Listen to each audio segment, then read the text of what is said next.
February 20th Economic Development Committee meeting to order. Are there any public comments this morning? No. No. All right. We have a concept plan to be presented for 1001 Hill Avenue. Chuck France of C2C Design is going to lead the way, I believe. Is that right? Yes. The floor is yours, Chuck. All right, thank you. Good morning, everyone. Chuck France with C2C Design Group. With me this morning as well as Greg Edelman and Sean DiGnazio, legal counsel, and then also a representative from the owner. So I don't know if you'll recall, but we were actually here, I'm going to say about 18 months ago, I think, to originally introduce this project to the Economic Development Committee. And at that time, we presented a sketch plan to show you what we were thinking, get some feedback. After that meeting, we had prepared a couple of sketch plan iterations, submit them to the borough, which McCarthy Engineering had reviewed and provided us some review letters. We had met with staff and basically arrived at the plan that you're seeing here this morning. Through our process of doing sketch plan reviews with the borough and our staff conversations, we were able to identify conditional use items that we were going to need for the project and also some zoning relief. We currently have applications into the borough, and there are hearings that are set for conditional use and the zoning hearing board. So we're here this morning to reintroduce the project to the Economic Development Committee, see if there's any feedback ahead of those meetings and before we get too much further with any of the design of the project as well. So this morning I'm just going to kind of reintroduce the project to you and see if you have any questions for us here this morning. So as was mentioned, this project is located at the intersection of Hill and George Avenue. So if you're familiar with that area, which I'm sure everybody is, this is the existing Metropolitan apartment building. This is the vacant parking lot that is located to the south and the west of the Metropolitan. And then the other piece that we're going to be talking about is located at the southwest corner of Hill and George, which right now is just an undeveloped stone parking area for a long time right there at the corner. So right now there are two tracks that currently exist. There's a larger piece of property, which is the piece of property north of Hill. That's the property that the Metropolitan is located on. That's about 4 acres, and that's located in your C2 zoning district. So you can sort of see the outline of the property here. Actually goes up off the screen and back down and around.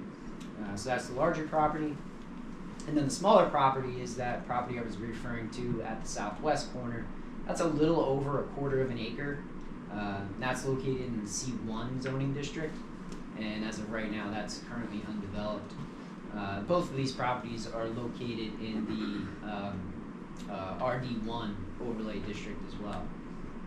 So those are the sort of the zoning districts and overlays we're dealing with in this area. What we're proposing is we're actually proposing a subdivision of the larger property, of the 4-acre property. So you're going to see 3 lots labeled here. There is Lot A, Lot B, and Lot C. So Lot A and B would be the result of the subdivision of the larger 4-acre lot. What we're proposing is about 2.5 acres of those 4 to stay with the Metropolitan apartment building. And then we would have approximately 1.6 acres of land that would be associated with a new proposed structure on the property.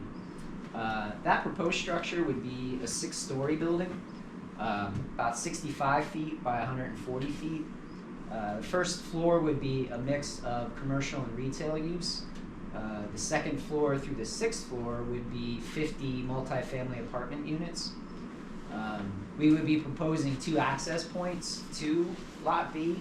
The first access point would be essentially the existing access point right now at the intersection of Hill and George that extends basically almost like an extension of Hill Avenue into that lot. We would clean this up a little bit at the entrance. And then the second access point, which I don't think we showed previously, is a result of some conversation with staff and emergency services to provide a second point of access to the north of the proposed building.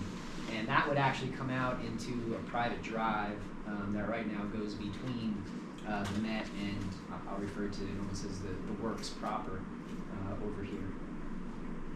So that would be access. With respect to parking, we are required between the retail use and the residential use. We would be required to have 105 parking spaces to serve lots, or to serve the proposed development on Lot B. That would consist of 30 spaces that would be needed for the retail, and then we would need 75 spaces for the multifamily residential. What you see is we're proposing about 113 parking spaces currently. So there would be a number of parking spaces here in the back, and then there would be, actually there's about 80 spaces over here on Lot B, and then there's 33 spaces that are located over here on Lot C. What we would anticipate is the parking behind the structure would primarily be for the residents. Maybe even put some sort of access restriction here at the entrance just to make sure that residents have enough parking to get into the building. And we'd likely use Lot C and some of the parking out in front here for the retail use of the building as well.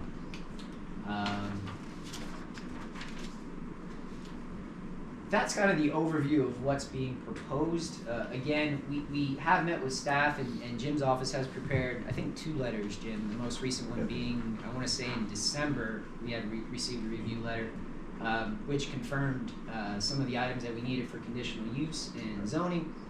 Real briefly on those, for conditional use, the 2 items that we're going to need is, in order to qualify for the redevelopment, the RD district, and qualify under that, the minimum lot size is 2 acres. As you saw with the subdivision that would be proposed, lots B and C would both be less than 2 acres, so that would require a conditional use approval to develop under the RD requirements without meeting the 2 acre minimum lot size. And then the second conditional use item would be, we are proposing a fair amount of paving. The RD requirements for pavement has a maximum of 10%.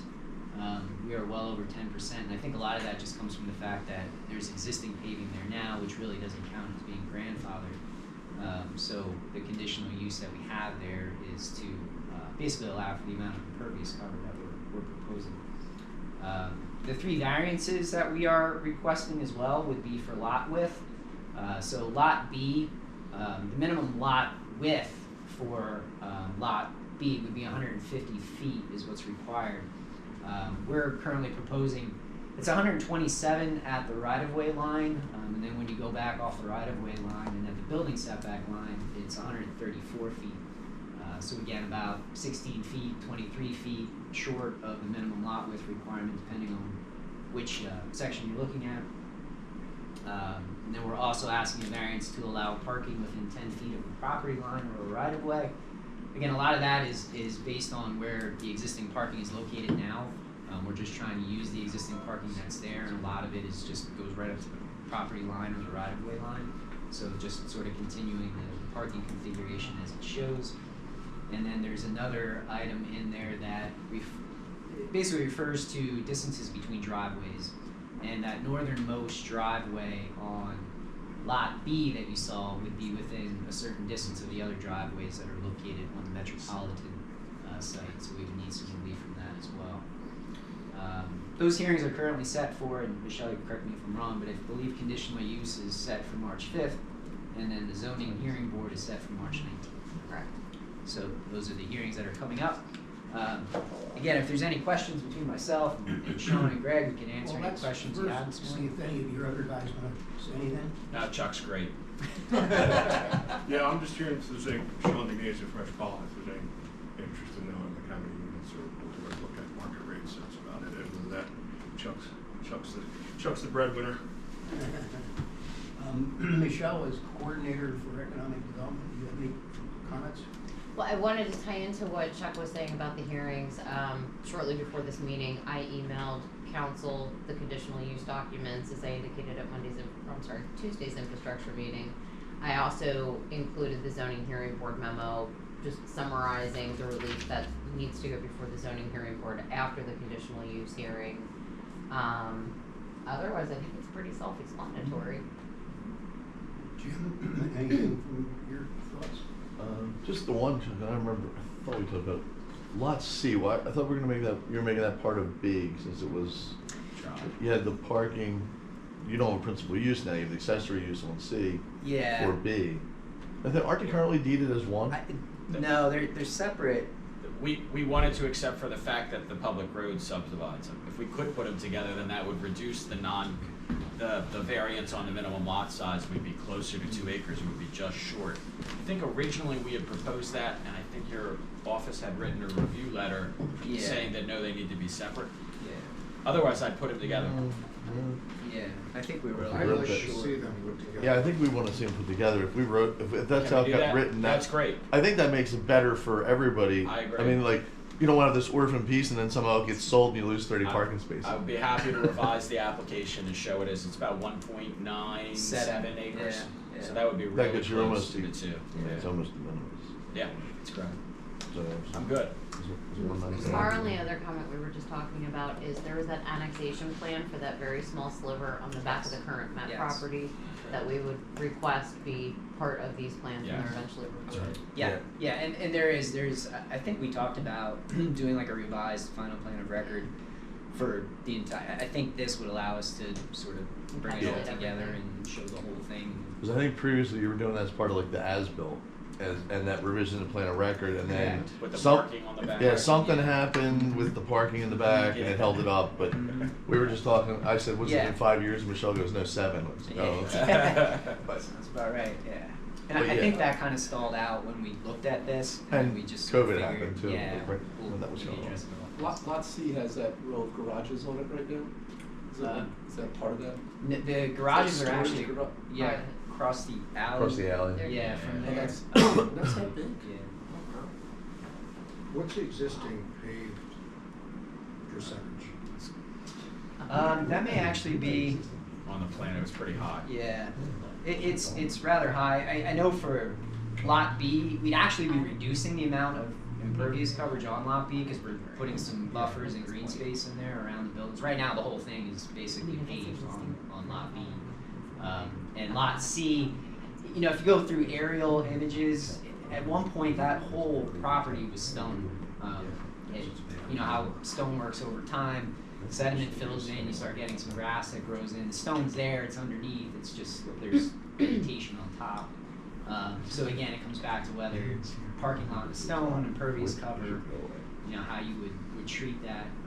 I think the idea was that we were being conservative on trying to get that conditional use with the impervious cover, just the way the ordinance is written, you know, in the overlay district. Now, you're gonna continue to use the existing paving, or, because is there any thought about that type of paving that can get some water? Permeable. Yeah, I Forest think paving. for Lot B, Sean, correct me if I'm wrong, I think the idea is that we would try to utilize as much of the paving that's there as possible, maybe put a new overlay on top of it, or clean it up a little bit so we can restripe it. Lot C would definitely we would need to pave Lot C. Right now it's just stone. So yeah, that would basically be the entire part of C paved. And what are your thoughts about the existing building of the works there? That people used to park on your lot to access. Your paving is right up to the line. Is there fencing, or is there any thought as to how those two parcels will interact? Yeah, I don't know if any progress has been made on, or I don't know, Michelle or Jim, if you have any other insight too. I'm There's not fence there. sure. I know with Fencing the there fencing now. that's around there. Yeah. Yeah, I mean, There's fencing along the north side of your parking lot and then going up the west side of the drive. I to Yeah. thought the when Met. you came in with the sketch plan, there was preliminary talk about some type of gated access or. yeah, so I mean, I would anticipate, and this is not something that, you know, we're in the plans yet, that there'd be either some sort of swing arm or gate or fob or something, so where only the residents could use that area. Otherwise, it would just be a free for all from one building and then, you know, then you guys are getting calls about parking too. So there would be some sort of access we would set it up. I have to say you at least position the building so that it's not blocking the view of the building behind as much as possible. Right. Is there still chain link fence around the parking area, or is that over? Yeah, I believe Sean, the chain link I fence believe is still so. Yeah, Last time I think I that's was still there. I there. think that was something we talked about, something more aesthetically To attractive, replace the fence. other than a chain link fence, separating those two lots. Makes sense. I think your residents would probably like that. I think it'll, it's hard to market when you see chain link and sometimes barbed wire. Committee, any comments or questions? I'd like to hear what you were gonna say about market rates. Oh, yeah, just briefly, so, we're looking at, 6 one-bedroom and 4 studios on each floor for a total of 30 and 20, obviously get you 50. Right now, our market studies are looking at probably between 1450 and 2,000. Obviously, that's gonna fluctuate or change by the time we're looking at absorption rates in 1 to 2 years once we open, so, just wanted to give you a brief update on that. And then the first floor would be, or first floor, it's roughly 8,780 square feet, I believe. So it's somewhere between flex space, but we're looking probably more at 3, possibly 4 storefronts. I'd say we'd probably end up at 3, but it's flexible, so. Can you describe any building amenities that are planned? So the building amenities are not set yet. I'd be happy to get back to you as soon as they are. I'll give you my business card. But we on all of our projects we put as many amenities as humanly possible, between clubhouses and gyms and all those sorts of things. So it'll be pretty nice, I can assure you. Are you contemplating the possibility of any sort of rooftop? So I'd say it's a possibility right now. I mean, we're not in the architecture phase yet. So I think once we get to there, we'll show our cost analysis and those sort of things. Also, what the market dictates also at that time. But we wouldn't be opposed to it.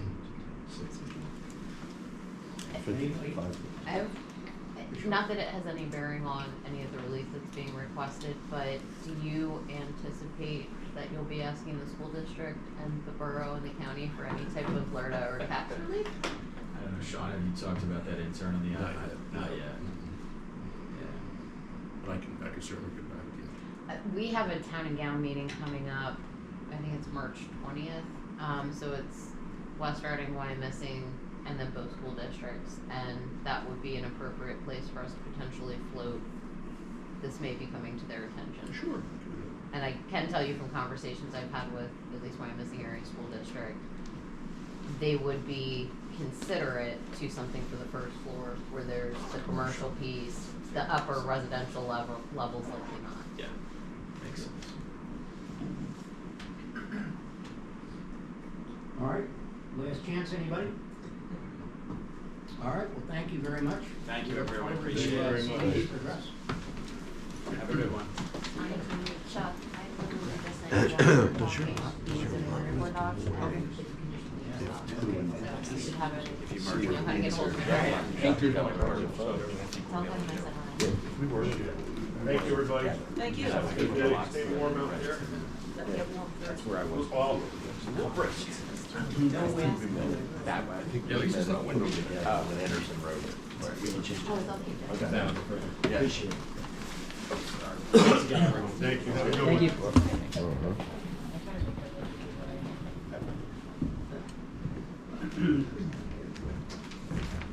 one. Old business, update on some properties that we keep talking about, Michelle. So I'll start with the obvious, which is the Berkshire Mall. Not a lot has happened since the last meeting, other than Jim's office got the Storm sewer videotapes, but not the plan that was supposed to accompany them of what they were doing to fix them. How so bad are they? They're bad. Yeah. I mean, is it a total rebuild or? I mean, if it was mine, they have to repair so much, I would replace it all, but it's probably 50-60% of it needs to be replaced. and they did not televise, or at least we didn't receive the video for the televising for the ring, so to speak, around Sears Auto, so there's likely more to do, and we know that section is bad from the sinkhole that was fixed without any inspections 2 years ago.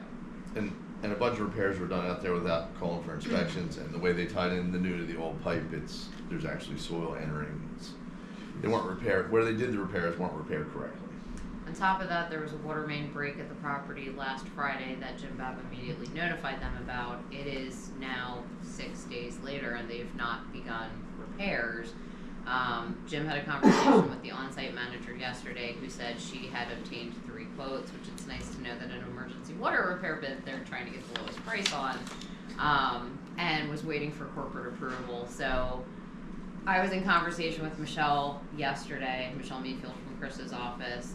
When this meeting's over, I need to draft a notice effectively telling them this is the violation of the borough ordinances they're in violation of, because there are 2 sections in the water ordinance that basically talk about willful waste of water after a property owner's been notified. We are still in drought conditions, so they have until 12 p.m. tomorrow to start repairs, or we're shutting the water off to the property. And they had a pretty significant bill for January. I would expect the same for February. Where is that, right? That I don't know off the top of my head. Do you happen to know? Did he say anything to you? Jim didn't tell me where it broke. We had a meeting the last week of January at Jim's office with their attorney, their regional and on-site manager, myself, Michelle Mayfield, Kraft's office, and Chief Holmes. They were supposed to get us a list within a week and a time frame of everything that they were supposed to do. It's now a month later and we have nothing. So again, I've been communicating with Chris's office about going back to Judge Peterman and requesting a status conference hearing because nothing's getting done. And as far as we know, the developer that had an agreement that was in due diligence is not proceeding. Correct.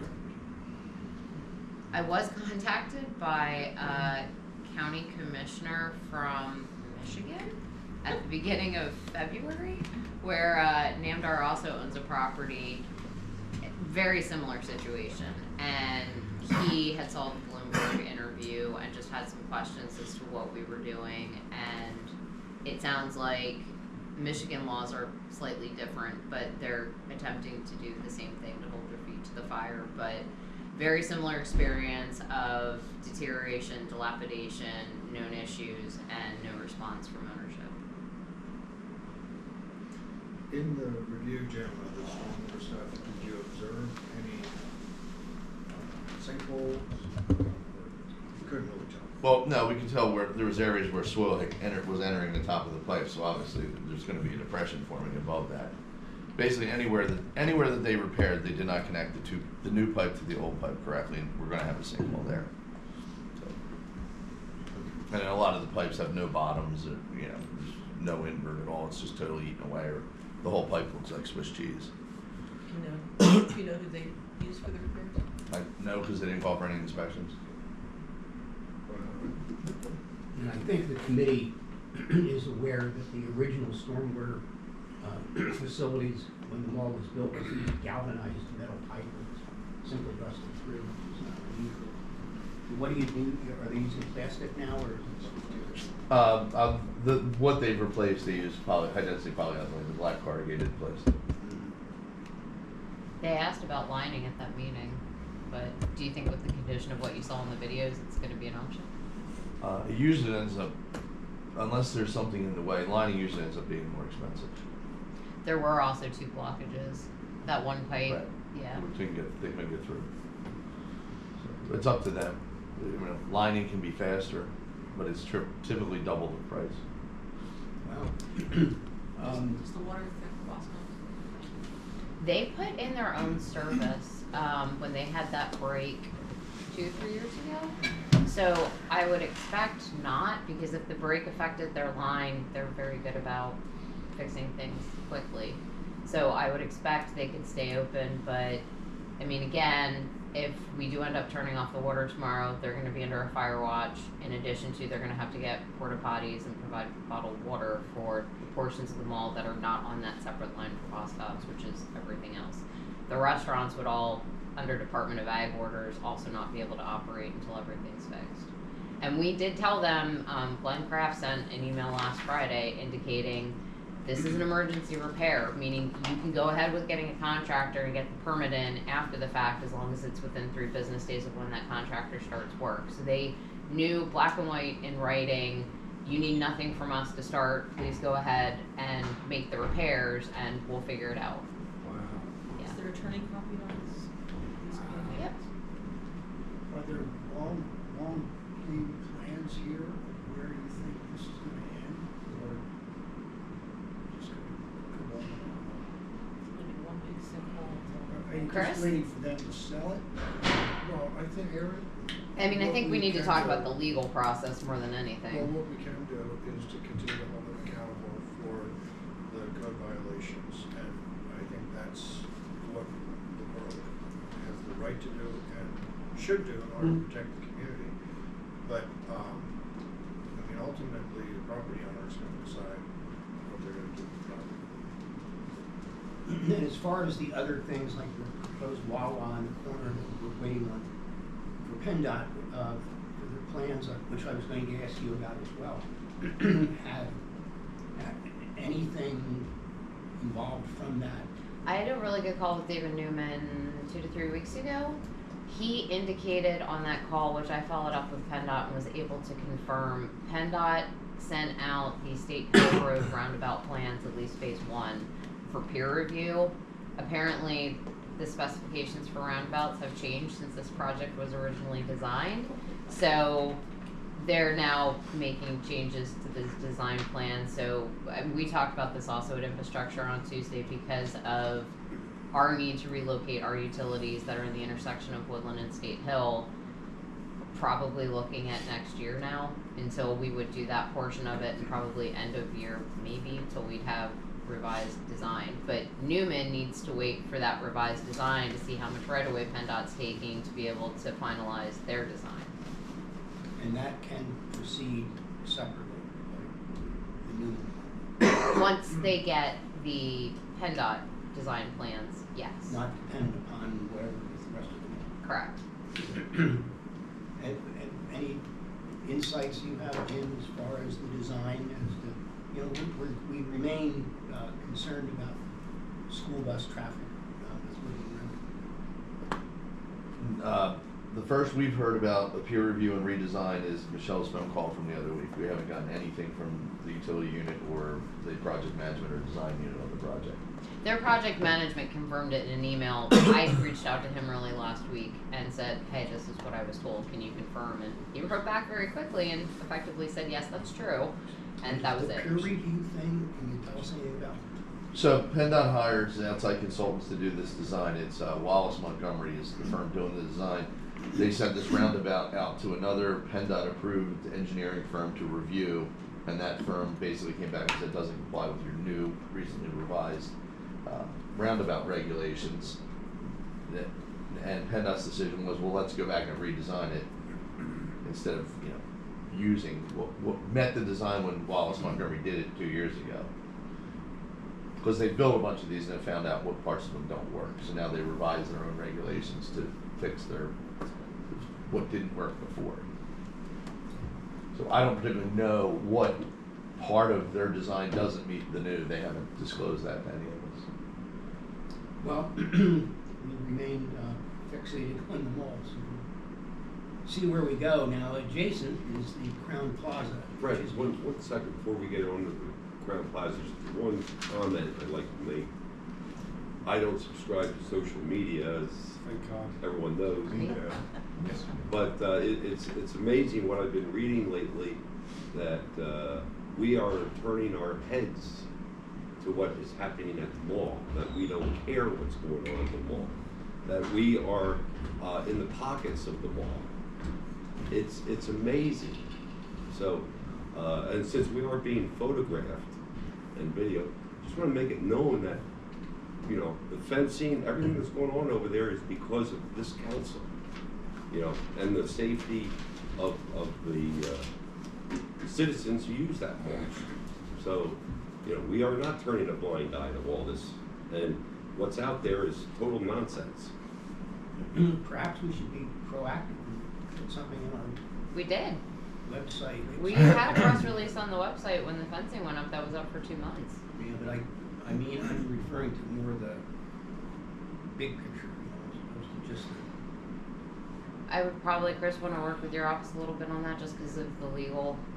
I mean, we have 2 tracks of legal proceedings right now. There's Judge Feudeman, but there's also the citations that I filed with Judge Taylor's office for the 10 property maintenance code violations. I'm very comfortable with us publicizing what we've done, Okay.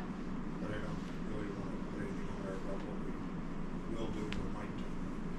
So, everything else. But we should stick to what express we've our done. ongoing concerns. Well, sure.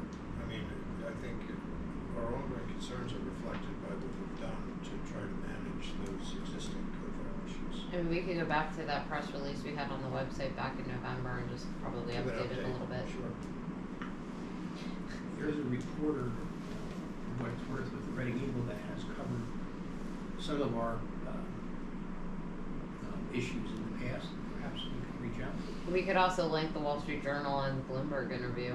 We don't live in Exeter or Muhlenberg though. That's No, where it gets their- the coverage. Their response is not just Exeter or Muhlenberg, their response is to crises. All right, well, we'll think about that. Now, the Crown Plaza is beginning to really look shabby. Yes, 3 new violation notices were posted and sent to the owner 2 weeks ago. The day after, I got a phone call from Greg Sarangoulis at GMI First. He had been involved when Bright Properties took this property over, I think it was the beginning of 22. He had gotten involved in and pulled a mechanical plumbing permit and then quickly backed out.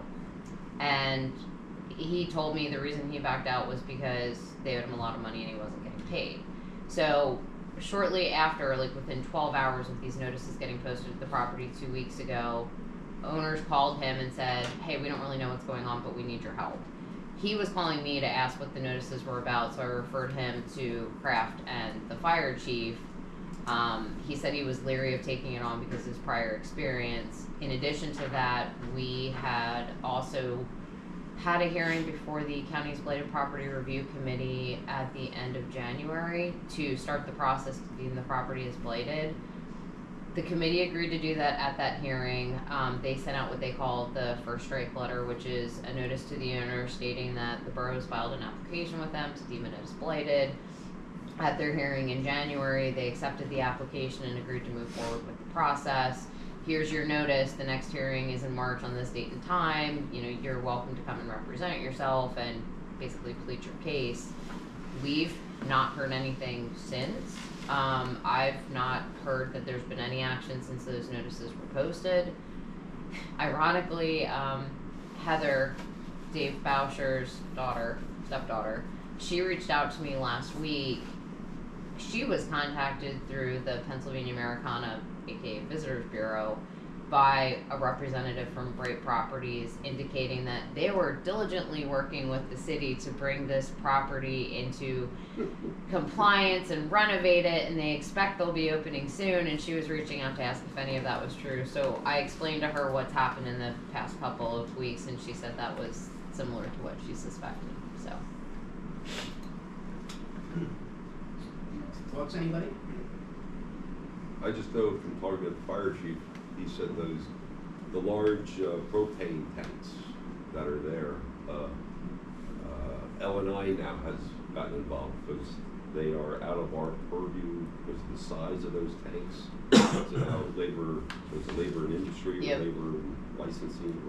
They're now involved with setting their own violations against them. I see quite a bit. What are the tanks there for? What purpose do they serve? I don't know if they're temporary They're heating. It's temporary heating because the pipes were bursting inside. That would explain all the AFAs. It's remarkable that a property of that obvious value would just be allowed to go downhill like that. Well, retail-wise, I read that Joanne Fabrics would be closing.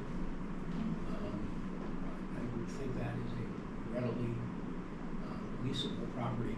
Agreed. I understood that there was some sort of a bookstore that opened in the mall. I don't do the CO inspections anymore, so off the top of my head, I couldn't tell you, but I'm not aware of that from the approved permits I've seen coming back from Nick. I don't remember that one, bookstore company. I mean, the only book use I'm aware of historically at the mall is I can't even remember who's behind it anymore. Like, you could donate books and then they would resell them and have their book sale. That's And down they, at the county south. yeah, and I mean, they had to move from the mall because when Namdar bought it, they increased the amount that they were charging them. And prior ownership, Allied would let that group store the books during the months that they weren't actively selling anything at no charge, and not surprisingly, Namdar said they couldn't do that without paying a significant amount of money. Well,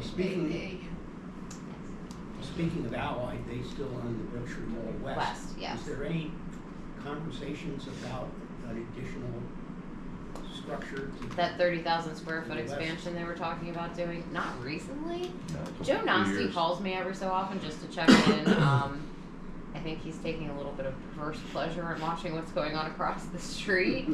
But, I mean, I've also picked his brain on occasion. I remember when the Berkshire Mall was sold to Namdar, Joe telling me they're going to need to stay on top of maintenance as someone who managed that property for 30 years. Like, it's an annual, you need to go up on the roof, you need to go in the sprinkler room, you need to do all of these things. So, I mean, I want to say I talked to him as recently as a month ago, and he didn't say anything about Berkshire Mall West plans. They might just be waiting, like everyone else, until interest rates. And nothing's happened with that former Outback Steakhouse that moved? No. Berkshire restaurant. That was my next question. I've not heard a peep There on have been that. trucks there routinely as I go up and down State Road. I have not heard a peep on that. It's just hauling out old equipment. Hauling it out. Yeah. Probably still at auction. I just think it's scrapping Yeah. some HVAC stuff, you know. So it's not. Wasn't it like kitchen it's going equipment to out be back? open anytime soon. I think it's just doing more clean out and getting out crap that would just start smelling and rotting and grease. So you might expect to hear about the proposed apartment building again. I can reach out to Brennan. Car wash or. No car wash. Any other properties? I mean, we should probably talk about the Inn at Reading, the studios on Spring. Well, I was going to ask Mike if you wanted to handle this property of interest. Yeah, we're actively crushing all the concrete for the demo of the hotel, cleaning up the site. That's really all that's going on right now. So, I mean, the committee should be aware, I notified Mike at the end of January that there's $24,000 in outstanding engineering and attorney fees that have not been paid. So the borough's position is until those are paid in full, no plans will be further reviewed or approved. And yes, I know about the $13,000 credit on the utility account, but we have never taken a credit from a utility account that in this case is not even for the buildings that are in use and applied it to outstanding fees, and even if we did, it would still be $10,000 short of the balance. What are we gonna do with that money then? It's gonna sit on the account until it goes back in use. Or if that line ceases to be in service in the future, we would then transfer it to one that is. But even that is, I'm not aware that we have ever taken a credit from one account and applied it to another, unless the account it was originally credited to, for whatever reason, ceases to be in service. Just so everyone knows, $14,000 sitting there, like at the bank, that I can't use, that's our money. It just kind of seems not right. Again, if we're crediting it to anything, it's gonna be a utility account and not outstanding No, absolutely. fees, I but think that would be fair, then we can draw it down. I mean, right now, we can't do anything. that's with it. infrastructure, finance, and council's decision, not ours, but historically, we've never done that. I mean, based on precedent and, long-standing procedures, I don't think Michelle has the authority to do that on. But if you were to make a request to, council or to, infrastructure or finance, then it could be reviewed by those bodies and a recommendation made to council. Yeah, let's do that. I think think drawing it down is a good compromise. I need a formal request in writing. Sure. You know, it's part of our water budget, and the expenses that you owe are not part of the water budget. So that's why it has to, you know, only council would have the authority to remove that money because it's a budget change. Also, for auditing purposes, the auditor would not like to see a credit from one line applied to an expense for a totally separate, unrelated No, line. I think that's a totally reasonable solution. Keep it in the water realm, you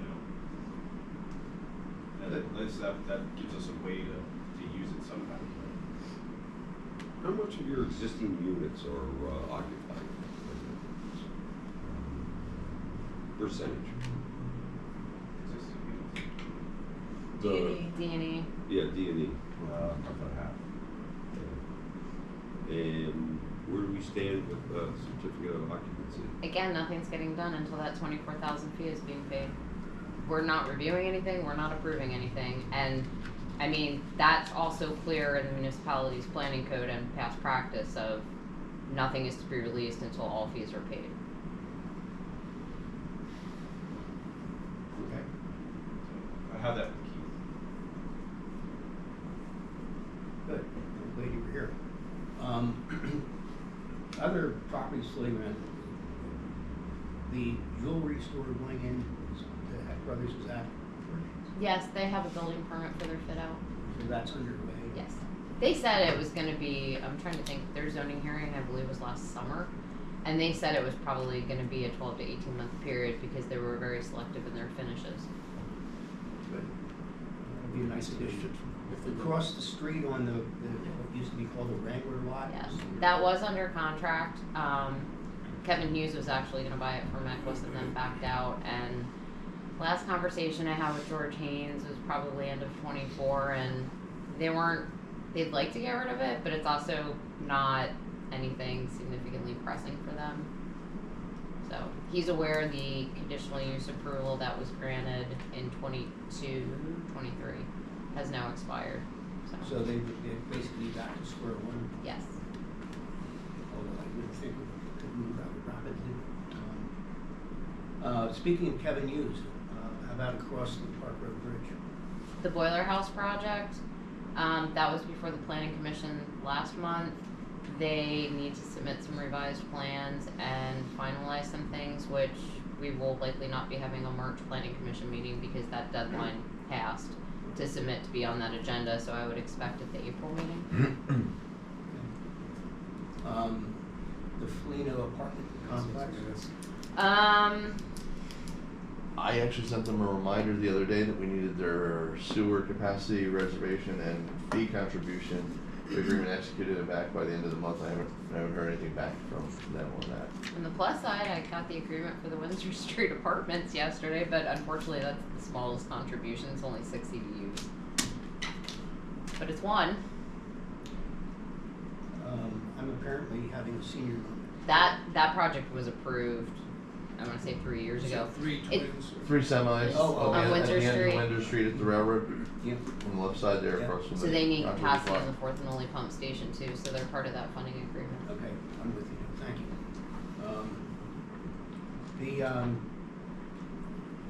I keep thinking of it as the Glengarry site, the mix-mash of, The Kinsley Industrial leased Park. Road? property. 220 North Park Road? Yeah, who owns that now? I can't remember who Mitnick sold it to. Oh, that. Yes. So what do the we dog refer pound. to it as, just 220 North Park Road? I refer to it as 220 North Park Road, Right, others well, refer to it as the my dog understanding, pound. I think in conversation with you, but correct me please, was that they were trying to align their leases, that they would kind of all expire at the same time and then do something Correct. significant. They have several long-term leases that are anywhere from 5 to 10 years. So the idea is, capitalize off the profit from those leases for the next couple of years and then come in with some type of redevelopment plan when they're all coming to expiration at the same time. It's the A to Z vacuum. That- It's everything from Sunnyside, the compounding pharmacy, back, yeah. Grade 22. Keystone Printing, Yale Electric, Doggy Daycare, A to Z Building zone. 7. A to Z zone. lot. They are, but Yeah. it's part of, Right. it's actually 3 parcels that make up that whole site. Well, it can't do anything but go up in value for them as they wait it out. They got some good uses in there. And there won't be anything left to develop by the time they're ready. They're gonna be in a good spot. Yeah. So I have a cart and horse issue. The 3 projects, Foligno, Hughes, that are tied to the sewer pump thing, if they go away, does our project die, build that infrastructure, or are we waiting for someone else to come in, to possibly put something there and then start over again with the development? If Felino's apartments don't sign the agreement and aren't part of it, and then the boiler house is not part of it, the project we wouldn't upgrade the pump station. And it would have to. Metropolitan thing part of it? No. No, they don't flow that way. Okay? I think so, other than our future development depends on, I guess, the horse has to be the developer, and then the cart will be the project, put the infrastructure together. Right, at the time this was discussed with infrastructure and council, the decision was that the borough did not want to put the $1 million out to upgrade each of those pump stations along Park Road, the 4th and Oley and Linwood. And the developers that were flowing to each would have to upgrade it. In fact, being at Reading, Mike, he has an agreement that says when he goes to phase 2 and develops that then whatever upgrades are necessary to Linwood and 4th and Oley would be done as part of his project. So there was actually five, we were expanding it larger to accommodate the future of it at Reading, so the expansion is smaller now. So it went from $1 million at 4th and Oley to $700,000 at 4th and Oley to do the improvements for those 4 properties, the Boiler House, Felino's Apartments, Windsor Street Townhouses, and Palmer, although Windsor and Palmer are 6 and 10 EDUs versus 54 and 210. It's also not that different when Equus came in to build the medical school in Teleflex. They had to upgrade the pipe at their own expense to connect that site to the pump station because it was undersized, and I think that was like what, $250,000? Yeah, they had to upgrade the pipe by Willoughby's, that section there to the light, and then down from going past the municipal garage complex, from 4th Street down to the pump station. Those sections had to be enlarged for their flow. And it's kind of a chicken and the egg of. Is there any theory, like the Kevin Costner baseball, building they will come, that it's easier to get people to come in there and develop if we have this infrastructure, and is the cost benefit analysis, does it make any sense to do that project in the hopes that those developers will move faster if it's done as opposed to a 2-year project to get to the neighborhood? There's not a lot left to develop over there at this Well, there's point. 5 that won't happen, so that's 5. But they already know they're responsible for those costs. Why, if the borough knows about this project, why should we be paying for their upgrade No, I costs? know, the five are where they are, the chess pieces are moving there, if they don't move, they're gone. The question is, does it make any sense for the borough to invest in that infrastructure in the hopes that if the 5 don't come back, well, whatever we do or don't do, but 5 more could come if they knew that there was a available property with infrastructure. I would think that if we find out that these 5, as you referred to them, are dead, then that would be something to consider. At this point, I think that's premature. One of them's already in. It's a long-term game, basically. It's not a question of consider it now, we don't have to wait until they die. We can just talk about it and see if it makes any sense. It would be very unusual, in my experience, for a municipality to invest in infrastructure on a speculative basis. So you're gonna have the carrying cost for an indefinite period of time. And also, you don't know if you're actually building the correct infrastructure. The upgrade design that we have been considering is based upon the actual needs of actual specific projects. And it would be very wasteful to speculatively infrastructure, then you find out it was the wrong infrastructure. Excellent point. And if it doesn't move for 10 years, now your infrastructure's 10 years old. Absolutely. Doesn't make sense. Tag on to some of that, a borough resident who is also a commercial investment consultant, I think his official title is, called me the other day that he had a rather large client come to Wyomissing last week, and they toured around the area, and he was very seriously considering purchasing, I guess, some of the buildings over, or negotiating something on Berkshire Boulevard, but was very turned off when he saw the mall. And, you know, this gentleman, the resident, explained what was going on with the whole thing. And he said, I'm not bringing my staff here, or something like that. You know, so unfortunate, and so they're now looking at York County. So, what a shame. I'm going to use my executive authority as chair to consider West Reading old property of interest. So Nick is here. What? Old property of interest. So Nick, what's going on next door? We're keeping busy as always. Getting into what I call festival season coming up. We have our Chili Fest coming up in March. That's kind of a self-guided tour. You go around to about 20 different businesses, taste the chili. Just brings people in. Last year we brought in 130 people for the first year on a rainy day in March. So we're hoping this year we bring more. Gearing up for our Craft Pretzel Beer Fest. That's coming up at the end of April. That's, I believe, 7th year. That's another one that's gaining momentum. We shut down 3 of the blocks for that one. Art on the Avenue, we have that coming up. We secured a pretty, what I would say, a pretty big headliner for that. I mean, George may remember the band, our Ace band Sponge. They had two top 10 hits in the, like we were in high school, college age, so we have them coming. And then, back in their day, they were selling out arenas like Sound on Tear, so to have them there for a free event, I think that's a pretty win on our part. So we have that. French Fry Fest is coming up. We actually partnered with Mark Woodward for the tavern, and we're going to help out with that one because shutting down the avenue, the borough doesn't want to just open it up to anybody because it could just, one event could go bad and it could just, PennDOT could say that's it, you're done, and then they don't let us shut it down anymore and it could hurt ours. So they brought me in to kind of deal with the shuffling of people in and out, that portion of it, because Mark's never done it. But that'll be a 2-block radius for that one, but I think like all of our events, that one's going to grow and continue. And then we have our Fall Fest, which is the end of September. So we're gearing up, working with the Wyomissing Foundation on some possible grants and what we're calling our beautification. We're also diligently working with Randy Miller. We have a grant in place with DCED to do the Norfolk Southern Railroad Bridge, but the challenge there is getting painters that want to touch it. I've been calling a bunch, everyone they recommend, and it's just kind of like they're just pushing it to the next guy, and when they hear Norfolk Southern, things like that, they just kind of, back away from it. They don't want it.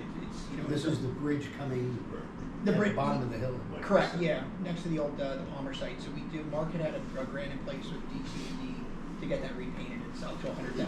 So we should be able to do it in that number. It's just the steps and everything. We were going to partner with the Goggle Works. The concern there is they wanted to do each letter with a different artist, which was a really neat theme to do, that everybody would kind of get their own stamp on it. But the problem is they wouldn't paint it directly on it. They would actually adhere to it. But Norfolk Southern doesn't want that. I mean, the likelihood of that falling off is probably very minimal, but if it did, there would be a liability issue. So whatever we do, we'll have to be painted on there. So we're working on it, but it's, Randy and I are figuring out this one's going to be a challenge just to get somebody.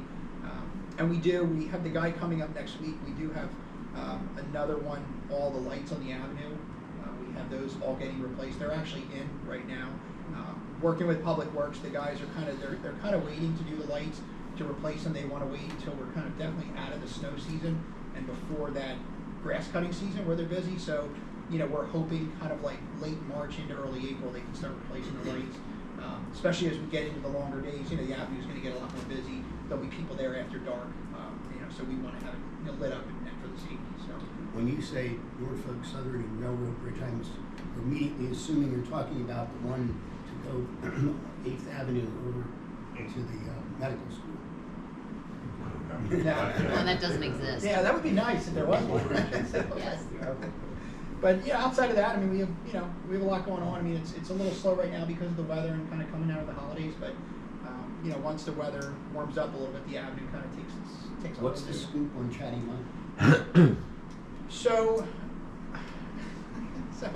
I saw it on social media on WFMT that they closed, and I got an email from the owner that night to call him the next day. I called him, and he had concerns that he got a parking ticket, so we didn't really address anything about it. Yeah, Raj called me, and he was mad about the parking ticket, which there's not much I can do. But Raj is, with his brewery, he's doing unbelievably with his brewery, and the restaurant is taking time away from his other business. And yes, he did get a parking ticket on top of that. He did notify me. he called me. I was like, okay. But it's business. It's really what it comes down to, where he can spend his time working. So on that, they talked about it on Tuesday at the Borough Council meeting. I guess the environmental, they had to do a phase 1. They pulled the tanks out, but everything around there is okay. So there's nothing else that they're going to have to do. The fencing, I noticed, is down. There's a couple things they've talked about doing there, but I think what they want to do now that that's out of the way, I think they didn't want to start looking to do anything, knowing that if we end up having to do more environmental cleanup, it could be really expensive. So we don't want to jump the gun and do anything yet. But I know there's been talk with the building, kind of going in there, taking a look at it. Can they clean it up? Pressure wash it, give it some paint. It's clear span. It's a big open building with height, and you have a big door, so it could make like a neat little like civic type space where maybe we do little free concerts, little things like that to bring people in. I know they want to clean up the bathrooms and make those accessible to people when you're walking the avenue. You don't have to go into somebody's store or restaurant. So that I think would be really neat if they could do that. I mean, I know the long term was always about the parking, which I think we need it. I think that would be good. But that's where we're at. I'll be there in a minute. So, things are moving along. All right, well, good. Thank you very much. Does anybody have anything further this morning? Anyone?